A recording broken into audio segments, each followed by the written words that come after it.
इस वीडियो के पहले भाग में हमने गैसों की गति के लिए विसरण और पानी की गति के लिए परासरण को देखा।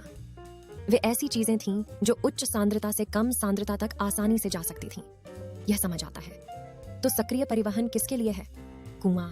सुराग नाम में है, सक्रिय, काम करना होता है। सक्रिय परिवहन अणुओं को कम सांद्रता से उच्च सांद्रता में सांद्रता प्रवणता के विरुद्ध ले जाता है। यह प्रसार और परासरण के विपरीत है, और क्योंकि यह प्राकृतिक दिशा नहीं है, इसे काम करने के लिए ऊर्जा की आवश्यकता होती है।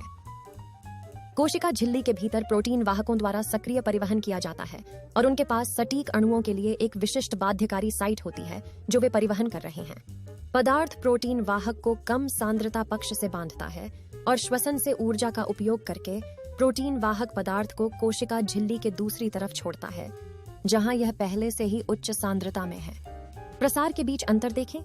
किसी ऊर्जा की आवश्यकता नहीं है, क्योंकि अणु केवल सघनता प्रवणता को नीचे खिसका सकते हैं, जबकि एक्टिव ट्रांसपोर्ट में हम भीड़ में शामिल हो रहे हैं और अधिक प्रयास की आवश्यकता है, इसलिए एटीपी।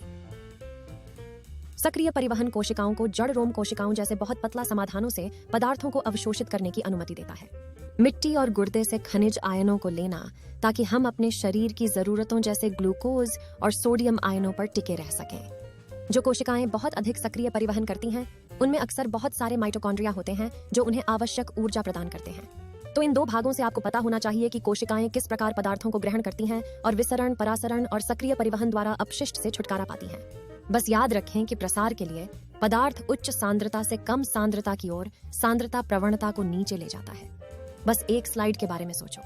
आपको ऊपर से नीचे की ओर जाने के लिए किसी ऊर्जा की आवश्यकता नहीं है। यह आसान है, जबकि सक्रिय परिवहन इसके विपरीत है। पदार्थ को कम सांद्रता से उच्च सांद्रता तक सांद्रता प्रवणता को ऊपर ले जाने की आवश्यकता होती है। सीढ़ी चढ़ने के बारे में सोचो। आपको नीचे से ऊपर की ओर जाने के लिए ऊर्जा की आवश्यकता होती है।